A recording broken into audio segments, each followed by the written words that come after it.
या राज्यातली कायदा आणि सुव्यवस्था आहे मिस्टर फडणवीस. एकनाथ शिंदे यांची ताकद 8 आमदारांचीच होती. काहीतरी शोधतायत पोलीस, कुठल्या तरी सीडीचा आणि कुठल्या तरी पेन ड्राईव्हचा. माणिकराव कोकाटे यांना कृषी मंत्री पदावर राहण्याचा नैतिक अधिकार नाही. आज देवेंद्र फडणवीस आणि अजित पवारांचा मला वाटतं वाढदिवस आहे आणि त्यांच्या वाढदिवसानिमित्त मुख्यमंत्र्यांनी महाराष्ट्राच्या शेतकऱ्यांना एक भेट दिली पाहिजे. ती म्हणजे अशा कृषी मंत्र्यांचा राजीनामा घेणं. असंवेदनशील, अकार्यक्षम असा कृषी मंत्री सातत्यानं महाराष्ट्राला लाभतो. माणिकराव कोकाट्यांच्या आधी दादा भुसे कृषी मंत्री होते. त्यांचाही काही शेतकऱ्यांना उपयोग झाला नाही आणि आता कोकाटे यांनी तर कहर केलेलं आहे. ओसाडगावची पाटीलकी आहे शेती खातं म्हणजे, आणि त्या ओसाडगावच्या पाटीलकीत मन रमत नाही म्हणून विधिमंडळामध्ये रमी खेळत बसतात. Online gaming. का इतके दिवस या मंत्र्यांना मंत्रिमंडळात ठेवले मला कळत नाही. महाराष्ट्रामध्ये अशी काय मजबुरी आहे या राज्याच्या. आता isakal.com आहे देशातील नंबर 1 ची मराठी न्यूज वेबसाईट. प्रत्येक अपडेटसाठी isakal.com ला नक्की भेट द्या. मुख्यमंत्र्यांची आणि उपमुख्यमंत्र्यांची काय मजबुरी आहे की संपूर्ण महाराष्ट्र ओरडून सांगतोय, तुम्हाला आक्रोश करतोय. शेतकरी लोक रस्त्यावर उतरलेले आहेत. हाणामाऱ्या सुरू आहेत आपापसात राजीनामा मागण्यासाठी, आणि तरीही देवेंद्र फडणवीस कृषी मंत्र्यांना संरक्षण देत आहेत. हा या राज्यातल्या शेतकरी वर्गाचा अपमान आहे. कोणत्याही परिस्थितीत कृषी मंत्र्यांचा राजीनामा द्यावाही लागेल आणि घ्यावाही लागेल. पण त्या अंतर्गत जी माहिती मिळते त्यांच्या पक्षामध्ये चर्चा ही आहे की हा एवढा मोठा गुन्हा नाही की राजीनामा द्यावा, आणि पक्षांतर्गत अगोदर धनंजय मुंडे यांना राजीनामा द्या म्हणून कुठेतरी अजित पवार गटाला टार्गेट केलं जाते अशी सुद्धा चर्चा. कोणी कोणाला टार्गेट करत नाहीत. या महाराष्ट्रामध्ये फक्त विरोधी पक्षाला टार्गेट केलं जातं. विरोधी पक्ष फक्त सत्य सांगण्याचा प्रयत्न करतो आहे. हनी ट्रॅपचा विषय असेल, त्यानंतर हा कृषी मंत्र्यांचा. माणिकराव कोकाटे आमचे व्यक्तिगत शत्रू नाही तो, पण महाराष्ट्रामध्ये जे घडू नये ते घडत आहे. महाराष्ट्रातल्या शेतकऱ्यांच्या प्रश्नावर गांभीर्यानं काम न करणारे या राज्याला कृषी मंत्री जर लाभले असतील तर त्यांचा राजीनामा मागण्याचा अधिकार हा विरोधी पक्षाला घटनेनं दिलेला आहे. अजित पवारांना टार्गेट कशा करताय? अजित पवारांना जेव्हा टार्गेट केलं तेव्हा ते भाजपात सामील झाले, प्रश्न संपला त्यांचा. एकनाथ शिंदेना टार्गेट केलं भाजपने, ते भाजपात सामील झाले. त्यांनी तो मार्ग स्वीकारलेला आहे भाजपात सामील होण्याचा टार्गेट केल्यामुळे. अशा प्रकारचे अनेक भ्रष्टाचारी, गुंड, बलात्कारी हे भाजपात सामील होतात टार्गेट झाल्यावरती. तर नवीन काय आहे? त्यांचा आज वाढदिवस आहे. देवेंद्र फडणवीस आणि अजित पवार यांच्या दोघांसोबतही काम करण्याचा तुमचा अनुभव आहे. कोणत्या शब्दात त्यांना शुभेच्छा द्या? बघा, दोन्हीही नेते, मग देवेंद्र फडणवीस जे असतील किंवा अजित पवार असतील, या दोघांबरोबर मी जरी प्रत्यक्ष सरकारमध्ये नसलो कधीच, तरी आमचे लोक त्यांच्या मंत्रिमंडळामध्ये होते. आमच्या गाठीबिटी वारंवार तेव्हा झालेल्या आहेत. महाराष्ट्राची जाण असलेले नेते आहेत, तरुण नेते आहेत. त्याच्यामुळे त्यांना आमच्या शुभेच्छा असणारच. फक्त तुम्ही महाराष्ट्राचं कल्याण करा, मराठी माणसाचं कल्याण करा आणि आपल्या राजकीय विरोधकांशी सुडानं वागू नका. हे काल सुप्रीम कोर्टानं सुद्धा बजावलेलं आहे.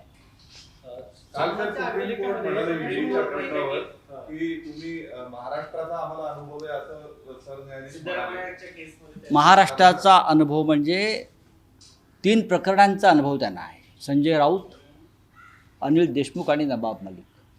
या तिन्ही प्रकरणामध्ये भारतीय जनता पक्षानं ईडीचा कसा गैरवापर केला आणि न्यायालयानं या तिन्ही प्रकरणामध्ये कसा न्याय केला, हा अनुभव सरन्यायाधीशांनी जर सांगितलं आहे तर त्याचं मी अभिनंदन करतो. आज ज्यांच्यावरती ईडीने कारवाई केल्या ते सगळे भाजपात आहेत. म्हणजेच ईडीचा राजकीय हत्यार म्हणून वापर केला गेला. कर्नाटकात केला जातो, छत्तीसगडला केला जातो, पण असा वापर UPमध्ये होत नाही आहे, दिल्लीमध्ये होत नाही, आंध्रमध्ये होत नाही. हां, जिथे विरोधी पक्षाची सरकार आहेत तिकडेच फक्त ईडीची हालचाल दिसते. जिथे भारतीय जनता पक्षाची सरकार आहेत तिथे तुम्हाला ईडीच्या कार्यालयाला बहुतेक टाळ्याच लावलेलं दिसत आहे. बंगालला ईडी दिसत आहे. आज तुम्ही सामनाच्या अग्रलेखामध्ये लिहिलेलं आहे की शिंदेबरोबर जाताना 8 ते 9 लोकच होते. त्यानंतर त्यांना मात्र फडणवीसांकडून धमक्या देण्यात आल्या की तुम्ही जा नाही तर दुसरी शिडी बाहेर काढू. अशी किती लोक होती? जवळपास तुम्ही 18 आमदारांचा उल्लेख केला, त्याच्यामध्ये 4 एकनाथ शिंदे यांची ताकद 8 आमदारांचीच होती हे त्यांनाही माहिती आहे, अमित शहानासुद्धा माहिती आहे आणि देवेंद्र फडणवीस यांनाही माहिती आहे. 2 बोनस देऊ, 10 पकडा, आम्हाला माहिती आहेत ना कोण 10 ते. 2 तळ्यात मळ्यात होते. उरलेले सगळे अमित शहा आणि देवेंद्र फडणवीसांनी पाठवले ना. मग हनी ट्रॅपची CD असतील, पेन ड्राईव्ज असतील, जे रात्रीच्या अंधारात वेश पालटून त्याचं प्रेझेंटेशन झालं काही ठिकाणी, हे सगळं त्या काळात झालेलं आहे आणि त्यामुळे जे सरकार पाडण्यात आलं. आमदारांनी आणि आमचे 4 खासदार ते त्यामुळेच गेलेत. तुम्हाला नावही माहिती आहेत ती, बरं का. आमचे 4 खासदार हे फक्त त्याच कारणामुळे गेले. मी तुम्हाला जागा सांगू शकेन कुठे ट्रॅप लावले होते ते, कुठे ट्रॅप, आणि आम्ही त्यांना सावधी केलं होतं. ना असं नाही. म्हणजे शेवटी तुम्ही किती खालच्या पातळीवर जाऊन राजकारण करताय भारतीय जनता पक्षाचे लोक सर्वत्र, महाराष्ट्रात नाही सर्वत्र म्हणतोय मी. महाराष्ट्रामध्ये हनी ट्रॅपचं प्रकरण जे सुरू आहे आणि देवेंद्रजी म्हणत आहेत असं काही नाही, रोज प्रकरण येत आहे, रोज धाडी पडतायत, पण त्या धाडी अत्यंत गुप्तपणे पडतात. काहीतरी शोधतायत पोलिसांची पथकं काहीतरी शोध घेत आहेत, कुठल्या तरी सीडीचा आणि कुठल्या तरी पेन ड्राईव्हचा खूप शोध घेत आहेत. प्रफुल्ल लोढावळी आता पुण्यातही गुन्हा दाखल करण्यात आला, बावधनमध्ये, आता मुंबईमध्ये करण्यात आला होता, आता पुण्याच्या पोलिसांनी. प्रफुल्ल लोढा हा एक छोटा मासा आहे, मोठा मासा मंत्रिमंडळात आहे. पण त्यांनी काल व्हिडिओ तुम्ही त्यांचा एक टाकला, त्यात ते म्हणतात की बटन दाबलं तर माझ्या एका बटनावरती अनेक गोष्टी बाहेर येतील, असं तो लोढा म्हणतोय. हो, त्याच्यामध्ये आता सध्या आरोग्य खातं आता सांभाळून कोणत्या गोष्टी? रामेश्वर नाईक यांच्यासह अनेकांची नावं घेतली. नाही बघा, अनेकांची नावं घेतली. मला माझं इतकंच म्हणणं आहे, पोलीस तपासात या गोष्टी बाहेर यायला पाहिजे.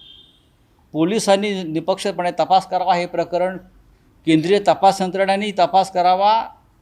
इतकं भयंकर आहे. महाराष्ट्राचे पोलीस याचा तपास करू शकणार नाही. महाराष्ट्राचे पोलीस तपास करतायत ते फक्त पेनड्राईव्ह आणि ती CD कुठे लपवली आहे ते शोधण्यासाठीच, कारण त्याच्यात काय आहे हे अनेकांना माहिती आहे.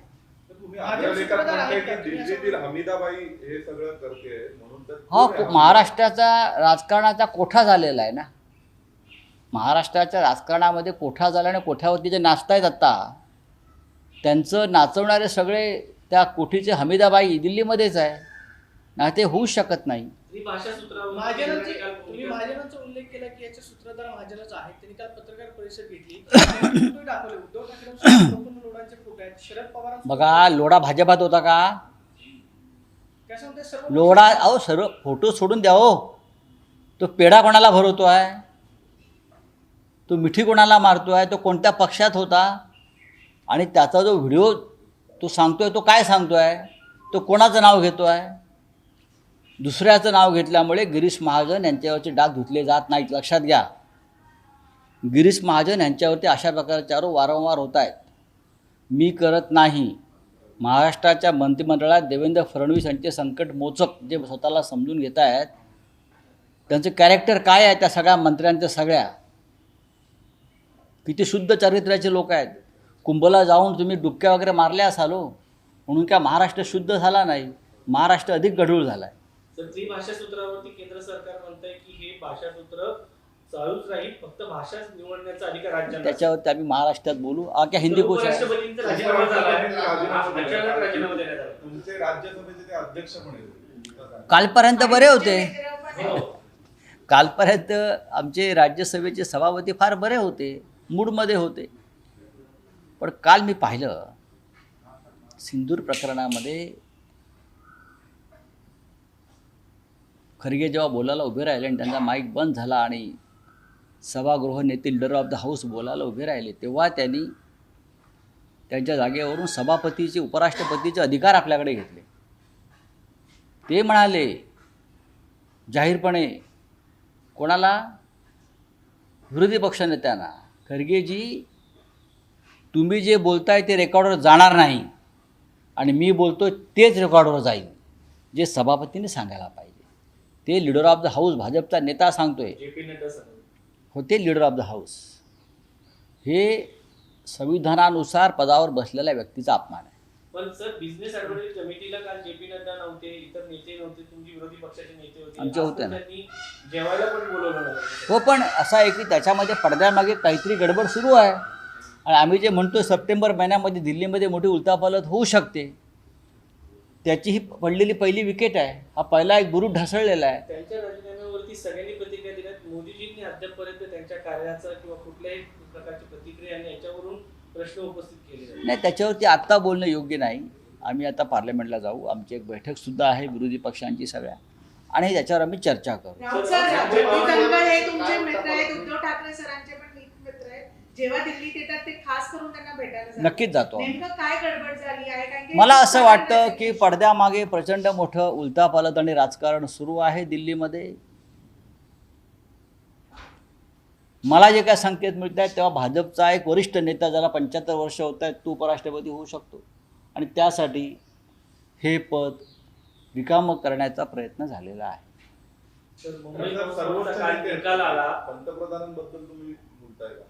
पंतप्रधान आहेत, राजनाथ सिंग आहेत, बरेच लोक आहेत, मी एकच नाव घेत नाही, पण हे संविधानिक महत्त्वाचं पद त्यांच्या सोयीसाठी रिकामं करण्यात आलं असावं असा माझा अंदाज आहे. सर, मुंबई बॉम्ब प्रकरणाचा काल एकच मिनिट, जगदीप धनखडला घेऊन सर आरोप असे पण आहेत ते जस्ट आता काहीतरी अपोजिशन लीडर्सला खास करून भेटायला गेलेले आणि त्यांचं ट्रस्ट कुठे ना कुठे क्वेश्चन मार्क मध्ये होतं बीजेपी साठी, म्हणून बीजेपी नाही, अपोजिशन लीडरला भेटायला गेलं नाही. 2 दिवसापूर्वी त्यांना केजरीवाल भेटले, त्यांच्या निवासस्थानी. मला वाटतं केजरीवाल भेटले आणि त्या पक्षाचे नेते भेटले, पण जसं आम्ही भेटतो इतरसुद्धा नेते भेटतात, ते कारण असेल असं मला वाटत नाही. काल फडणवीस असं म्हणाले, मी जो आरोप केला की संजय राऊत जे आहेत ते पुरावे का देत नाहीत, मी विरोधी पक्षनेता होतो, जे आरोप केले त्याचे सगळे पुरावे दिले, कधी माघार घ्यावी लागली नाही. आम्ही कधी माघार घेतली नाही, त्यांना प्रत्येक पुरावा दिलेला आहे, पण पुरावे पहा. पुरावे कोण म्हणते? अहिल्यानगर महानगरपालिकेतला 400 कोटीचा भ्रष्टाचाराचा पुराव्यासह आम्ही त्यांना कागद सर, त्या किरण काळेवरती बलात्कार आणि आज हे आरोप करणाऱ्या किरण काळेंना बलात्काराच्या खोट्या प्रकरणामध्ये अटक केली. हा तुमचा कायदा. किरण काळे यांनी गेल्या 8 दिवसामध्ये अहिल्यानगरला मोठं आंदोलन उभं केलं. 400 कोटीचा रस्ते घोटाळा, त्यानंतर तो एक IT पार्क घोटाळा संग्राम जगतापांचा. ह्याच्यावर एका बोलणाऱ्या माणसाचा तोंड दाबण्यासाठी काय करावं सरकारने? तर त्यांच्यावरती एका महिलेला उभं करून कर्जत तालुक्यातल्या त्यांच्यावरती बलात्काराचा खोटा गुन्हा दाखल केला. ही कायद्याची आजची आपली मी म्हणतो कायद्याचा कोठा झाला आहे, नाचवता आहे. पण हे गरम पडेल प्रकरण, लक्षात घ्या. किरण काळे यांना ज्या पद्धतीनं अटकेत टाकलं, याआधीसुद्धा आमच्या एका माजी महापौरावरती असाच गुन्हा दाखल केला या संग्राम जगतापने, कारण तो आंदोलन करत होता. या राज्यामध्ये देवेंद्र फडणवीस आंदोलनाचा अधिकार आम्हाला नाही. हा कोणता कायदा आहे? कोणते खोटे गुन्हे तुम्ही दाखल करताय? तुम्ही कोकाट्याचा राजीनामा घेत नाही, तुम्ही संजय राठोडचा राजीनामा घेत नाही, तुम्ही संजय सिरसाटचा राजीनामा घेत नाही, हां, आणि तुम्ही आमच्या विरोधी पक्षाच्या कार्यकर्त्यांना अशा प्रकारे खोट्या गुन्ह्यामध्ये अटक करताय. 400 कोटीच्या भ्रष्टाचाराला तोंड फोडलं किरण काळेंनी. त्याच्यावर त्यांनी जनआंदोलन उभं केलं आणि 24 तासामध्ये त्यांच्यावरती खोटा गुन्हा दाखल केला आणि अटक केली. ही या राज्यातली कायदा आणि सुव्यवस्था आहे मिस्टर फडणवीस. जामिनाच्या म्हणजे पुराव्याअभावी मुंबई बॉम्बस्फोटमध्ये जे आरोपी होते त्यांची काल व ते आमच्याकडे पुरावे मागतात ना देवेंद्र फडणवीस. मग हे या पुराव्यांचं काय झालं? बॉम्बस्फोटातल्या 12 आरोपी सुटले कसे? मग कोण जबाबदार आहे? तुम्ही गृहमंत्री आहात. आरोप तेव्हाच्या सरकारवर केलं जात आहे. काय संबंध आहेत? गेले 4 वर्ष हा खटला कुठे चालतो आहे? आपणही होतात ना या 12 वर्षामध्ये अनेकदा मुख्यमंत्री. काही सांगतात देवेंद्र फडणवीस? चला, थँक्यू. राज्यसभा चेअरमॅनने कल रिजाइन कर दिया, अनएक्सपेक्टेड रेजिग्नेशन था, और कुछ जगह ऐसे बीजेपी के सांसदों से साइन कराया गया। देखिए, मुझे इस बारे में मैं अभी कोई बात नहीं कर सकता हूँ, लेकिन पर्दे के पीछे कुछ हो रहा है, बड़ी राजनीति हो रही है दिल्ली में। राष्ट्रीय राजनीति में पर्दे के पीछे कुछ ऐसी बातें हो रही है, जल्दी सामने आ जाएगी। उपराष्ट्रपति जी का जो इस्तीफा है वो कोई साधारण घटना नहीं है, मैं मानता हूँ। जो कारण दिया है उनकी हेल्थ का, मैं मानने को तैयार नहीं। वो बहुत ही स्वस्थ आदमी है, खुश मिजाज आदमी है, वैसे मैदान छोड़ने वाले आदमी तो नहीं है। हमारे उनसे मतभेद हो सकते हैं, लेकिन मैं उनको जो देखता हूँ वो सहजता से मैदान छोड़ने वाली व्यक्ति नहीं है, वो लड़ने वाले आदमी है। जयराम रमेश ने कहा कि उनसे कभी जो बात ही हुई थी उसमें कोई चर्चा नहीं की कि उनका हेल्थ नहीं, उनकी हेल्थ ठीक है, एकदम स्वस्थ है। कल दिन भर में उनको देख रहा था, ऑब्जर्व कर रहा था, परफेक्ट थे। कुछ ना कुछ हो रहा है, जल्दी पता चलेगा। Thank you. सितंबर में कुछ तो होगा, ऐसे आपने कहा है, क्या हो सकता है? बहुत कुछ हो सकता है ना सितंबर महीने में, आप देखिए ना। ठाकरे सर के साथ उनके बहुत अच्छे रिलेशंस है। अंडर द ग्राउंड कुछ हुआ है क्या, कुछ कन्वेंस हुआ है, ये भी कहा जा रहा है। अपोजिशन लीडर्स को मिले, इसलिए बीजेपी को कहीं ना कहीं प्रॉब्लम हो। बीजेपी की तो प्रॉब्लम होती ही है अपोजिशन से। बीजेपी तो अपोजिशन को रखना ही नहीं चाहती देश में, मिलने के बाद छोड़ दीजिए। चलिए, 17 सितंबर को कुछ होगा। सितंबर में क्या होगा? जरूर सितंबर में कुछ होगा। देश विदेशातील प्रत्येक घडामोडींचे लाईव्ह अपडेट मिळवण्यासाठी आता साम टीव्हीच्या सर्व सोशल मीडिया प्लॅटफॉर्मला लाईक, फॉलो आणि सबस्क्राईब करा। तसंच सर्व नोटिफिकेशनसाठी बेल आयकॉन प्रेस करायला विसरू नका।